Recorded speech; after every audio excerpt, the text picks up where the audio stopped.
페이스북, 인스타, 팟빵 구독자 여러분 모두 잘 지내셨나요?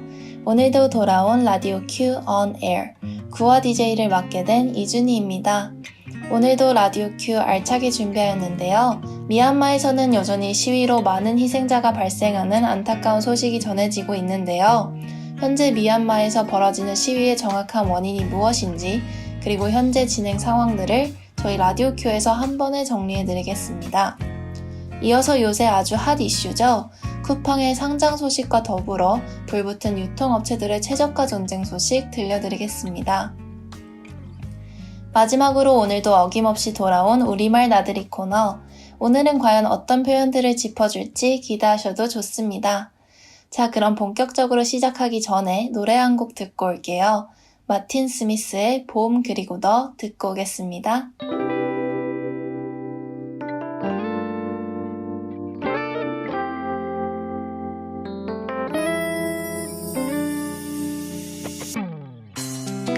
바람이 불어 따스한 햇살 속에서 우리 꽃향기와 함께 오늘 날이 좋아서 같이 걷고 싶어요. 이쁜 이 거리를 너와 함께 지금 이 순간을 놓치고 싶진 않아. 너도 나와 같다면 오늘 앞에 머릿결이 휘날리는 그 향기에 기분이 좋아서 너의 그 사랑이 피어나고 그대 품에 안겨 살짝 눈을 감죠. 파란 하늘엔 구름이 하나 둘씩 새하얗게 꽃들을 피우고 우리 둘의 사랑이 시작되고 이 거리를 하나 둘씩 새하얗게 더 물들이고 있죠. 밤 공기는 아직 차고 너의 손을 잡고서 이 순간에 서로의 따뜻한 온기를 느끼며 가로등이 비추는 거리를 따라서 지금 이 시간이 영원하길 지금 이 순간을 놓치고 싶진 않아. 너도 나와 같다면 오늘 앞에 머릿결이 휘날리는 그 향기에 기분이 좋아서 너의 그 사랑이 피어나고 그대 품에 안겨 살짝 눈을 감죠.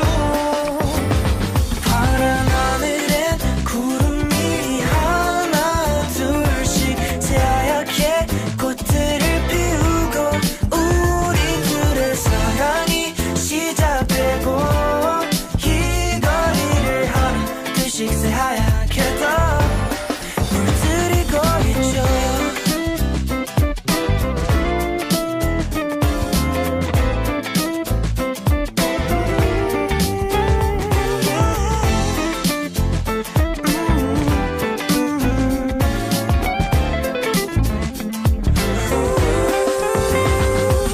내 두 손에 빨개진 물이 사과처럼 꽃물 품은 나무가 되고 싶어. 너의 그 사랑이 피어나면 해가 되어줄게. 바라기만 해줄래. 파란 하늘엔 구름이 하나 둘씩 새하얗게 꽃들을 피우고 우리 둘의 사랑이 시작되고 이 거리를 하나 둘씩 새하얗게 더 물들이고 있죠. 물들이고 있죠. Yeah. 사랑이 시작되고 이 거리를 하나 둘씩 새하얗게 더 물들이고 있죠. 네, 노래 잘 듣고 왔습니다. 그럼 바로 첫 번째 코너 라디오 Q 시사뉴스 시작해보겠습니다. 오늘의 첫 번째 글로벌 시사뉴스 토픽은 미얀마 쿠데타 반대 시위에 대한 정보인데요. 현재 미얀마에서 벌어지는 쿠데타 반대 시위의 원인 배경부터 설명드리며 차차 전해드리도록 하겠습니다. 미얀마는 사실 군부 지배를 53년간 받은 나라인데요. 1948년 영국으로부터 독립한 미얀마에서는 1962년 쿠데타를 통해 군사정부가 집권했습니다. 그러다 아웅산 수치 고문이 이끄는 민주주의 민족동맹 NLD가 2015년 총선에서 압승하며 반세기 넘게 이어오던 군부 지배가 막을 내렸는데요. 지난해 2020년 총선거에서도 NLD가 전체 의석의 83%를 차지하며 문민정부 2기를 맞이하였습니다. 이때부터 미얀마 군부는 부정선거 의혹을 꾸준히 제기해왔는데요.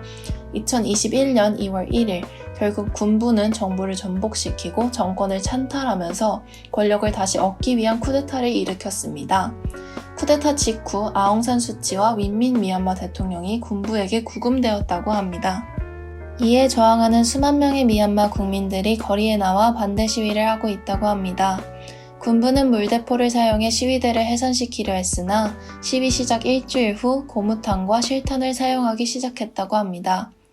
지금까지 가장 많은 사망자가 발생한 날은 지난 3월 27일로 100명 이상이 살해됐다고 전해지는데요. 4월 15일 기준으로는 500명이 넘는 사망자가 나왔다고 합니다. 현재까지도 미얀마 보안군은 시위대를 향해 실탄을 사용하며 시민들이 군경에게 폭행 또는 조준 사격을 당하는 경우도 포착되었다고 합니다. 또 군부는 시위대와 활동가들을 체포하기 위해 이들의 집을 지속적으로 압수수색하고 있다고 하네요. 군부의 인터넷과 전화 그리고 통신 제한에도 불구하고 최근 SNS는 절박한 마음으로 자신들이 겪고 있는 일을 세계에 알리려는 미얀마 국민들이 올린 수만 개의 영상들로 가득 차 있습니다. 몇몇 국민들은 집안에서 몰래 영상을 찍어 올리고 일부 용감한 이들은 길거리에서 시위 장면을 공개적으로 찍어 올린다고 합니다. 현재 미얀마에서는 이전에 있었던 분쟁들과 다르게 SNS가 항쟁을 기록하는 데 앞장서고 있다는 분석이 나오고 있습니다. 이렇게 뉴스를 전해드리면서도 정말 안타깝고 힘겨운 마음입니다. 우리나라도 불과 40년 전의 일인 5.18 광주 민주화 운동이 있었기에 더욱더 응원하고 아픈 마음으로 미얀마 사태를 보게 되는 것 같습니다. 하루빨리 미얀마에 평화가 오길 바랍니다. 다음으로는 최근 쿠팡이 뉴욕 증권거래소 상장으로 5조 원 조달한 사실이 있는데요. 상장 이후 쿠팡은 더욱더 물류센터 구축을 서두르며 몸집을 빠르게 불려나가고 있는 듯합니다. 최근에 발표한 물류센터 신설 계획을 더하면 쿠팡은 2019년에 발표한 물류센터 신설 계획 이후로 약 11개의 물류센터 추가 건립을 발표한 셈이라고 합니다. 정말 어마어마한 속도인 것 같은데요. 여기서 한 가지 놀라운 사실은 2019년 실적 발표에서 공개된 쿠팡 물류센터 커버리지 맵에 따르면 2019년을 기준으로 전국에는 이미 205개에 달하는 쿠팡 물류센터가 운영되어 왔다고 하는데요. 이에 대해 쿠팡은 국내 인구의 70% 이상이 쿠팡 물류센터에서 11.3km 이내에 살고 있다는 점을 밝힌 바가 있습니다. 이에 관련하여 골드만삭스는 쿠팡의 주가가 1년 후 30% 이상 오를 수 있다는 긍정적인 평가를 내놓았고, 쿠팡이 물류배송 네트워크에 이미 선제적 투자를 감행하여 경쟁사들이 쿠팡의 모델을 따라하기는 어려울 것이라는 점을 이유로 꼬집었습니다. 또한 쿠팡의 전자상 거래 시장 점유율이 현재 14%에서 2023년 28%, 2030년 47%로 확대될 것이라는 어마어마한 속도의 시장 점유율의 증가를 예상하였습니다. 쿠팡은 최근 캠페인 기간 동안 쿠팡의 유료 멤버십에 가입하지 않은 고객에게도 무료 배송 서비스를 제공하는 로켓 배송 상품 무조건 무료 배송 캠페인 진행을 발표하였는데요. 쉽게 말해 사실상 쿠팡의 회원 여부와 상관없이 쿠팡을 이용하는 모든 고객에게 로켓 배송 상품의 무료 배송을 선언한 셈입니다. 이러한 쿠팡의 공격적인 마케팅 전략에 이마트도 소비자 확보를 위한 생필품 최저가 비교 정책을 카드로 꺼내들었습니다. 소비자가 이마트 오프라인 매장에서 구입한 상품이 다른 대형마트에서 판매되는 가격보다 비쌀 경우 이마트 앱에서 소비자에게 차액을 쇼핑 포인트로 보상하는 방식인데요. 예를 들어 이마트에서 1,500원에 구매한 상품이 쿠팡에서 1,000원에 판매되고 있다면 차액인 500원을 포인트로 적립해준다고 합니다. 그 어느 유통사와 견유어도 최저가를 보장하겠다는 결의가 돋보이는데요.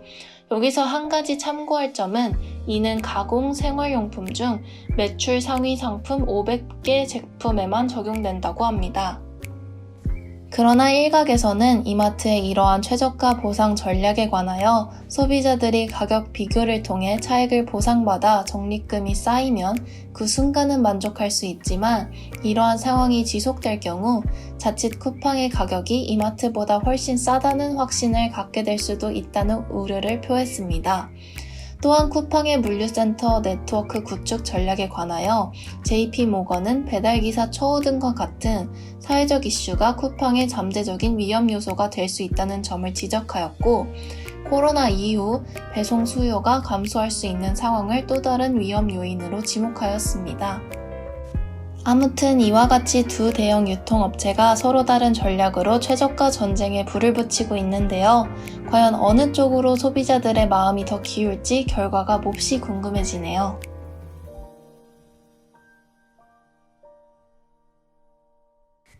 오늘도 돌아온 우리말 나들이 코너입니다. 이번에는 우리도 모르고 사용하는 외래어들 몇 가지를 설명해 드리려고 하는데요. 일상생활에서 너무 자연스럽게 쓰여서 정말 누군가가 말 안 해주면 모를 그런 외래어들을 살펴보겠습니다. 첫 번째 외래어는 바로 비닐입니다. 비닐은 영어로 바이닐이라고 발음되며 스펠링은 B-I-N-Y-L인데요. 비닐봉지의 비닐이 바로 영어였습니다. 영어 발음으로는 바이닐이지만 한국식으로 발음하여 비닐이라는 단어가 탄생했다고 합니다. 다음 두 번째로 소개할 외래어는 빵입니다. 빵이 프랑스어라고 생각하시는 분들도 많으실 것 같은데요. 땡, 틀렸습니다. 빵은 포르투갈어 파우에서 온 단어입니다. 포르투갈에서 일본으로 전파되어 빵으로 부르던 것이 우리나라까지 전해졌다고 합니다. 세 번째 단어는 피망입니다. 여러분, 피망은 어느 나라 말일까요? 바로 프랑스어 피몽에서 유래됐다고 합니다. 일본인들이 피몽에서 따와 피망이라고 부른 것을 우리나라에서도 그대로 받아들여진 것인데요. 하지만 여러분들, 프랑스에 가셔서 피망을 보고 피몽이라고 하면 안 됩니다. 프랑스에서는 피몽이 일반 고추류를 뜻하기 때문입니다. 그래서 피망은 프랑스어로 뿌아브롱이랍니다. 네 번째는 땡땡이입니다. 땡땡이는 저희가 보통 동그란 무늬가 반복적으로 있을 때 쓰는 단어죠. 땡땡이는 일본어로 점을 의미하는 텐에서 유래된 표현입니다. 점이 여러 개 반복되면 텐텐이라고 부르는 일본어를 가져다 쓴 표현인데요. 최근에는 사용 빈도수가 많이 줄어든 단어이지만 우리나라 말이 아니라는 것쯤은 알고 있는 게 좋겠죠? 마지막으로 볼 단어는 외래어라고 표현하기엔 모호하지만 순 우리말의 뜻과는 다른 애매하다입니다.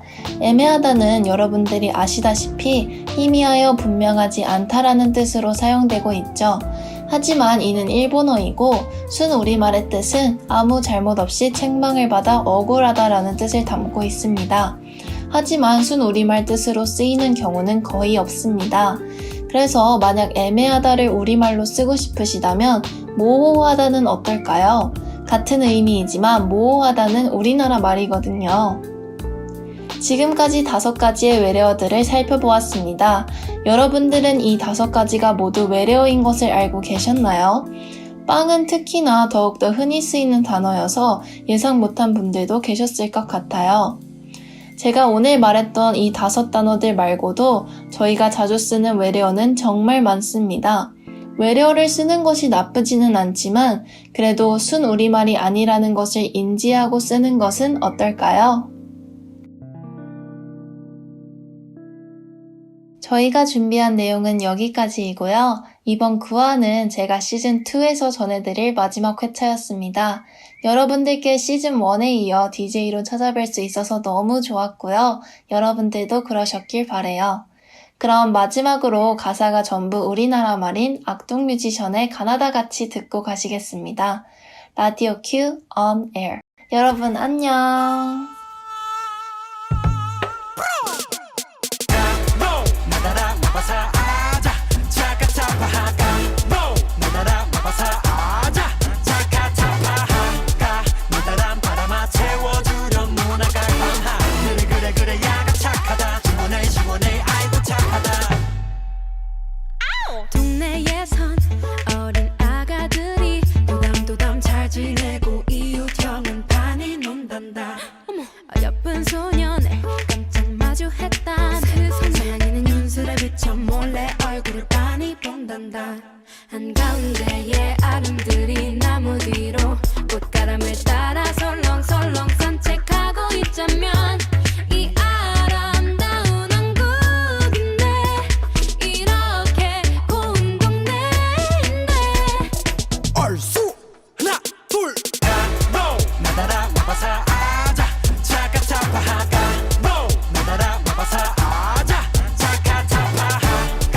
이제는 나의 다시손이 금이와 가시버시 하고 보 그대의 볼 우물에서 첨벙이면 자맥질하고 보난 가난하다지만서도 어릴 적부터 그라 나는 기가 막혔구만 나 가나다라도 확실히 깨우치고 감동을 선물하리다 두고 보여주겠어 한석봉의 필력과 한글이 가진 힘을 이미 반은 내게 넘어왔지 집 마련해 놓을게 어서 새집 다 얻을것 봐 너와 나 함께 누영나영 신압으로 행복할 생각만 하니 괜히 신나불어 이 아름다운 고백인데 이렇게 가는 소리인데 아무 길 리가 없지 나다라 나바사